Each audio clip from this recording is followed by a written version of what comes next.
मेरी नजर में एक ही स्किल है आगे बढ़ने के लिए, और वो है ये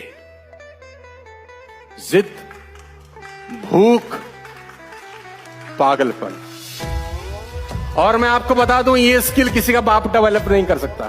किसी यूनिवर्सिटी में आपको भूख ज्यादा कैसे लगी कोई नहीं पढ़ा सकता। कोई कोच आपको जिद्दी बनना नहीं सिखा सकता। ये अंदर से ही रहता है कभी कभी। मैं आपकी जानकारी के लिए बता देता हूं, 1000 करोड़ की कंपनी बेची एलन मस्क ने, 1000 करोड़ की, और कंपनी बेचने के बाद रेंट पे रहने चले गए और सारा का सारा पैसा धंधे में लगा दिया। रेंट पे रहने लग गए। ये सिर्फ पागलपन है।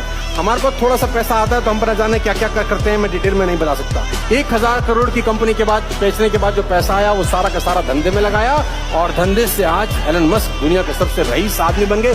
लोग मुझसे पूछते हैं आगे बढ़ने के लिए क्या करना जरूरी है, आगे बढ़ने के लिए क्या क्या सीखना जरूरी है। तो आपको सीखना होगा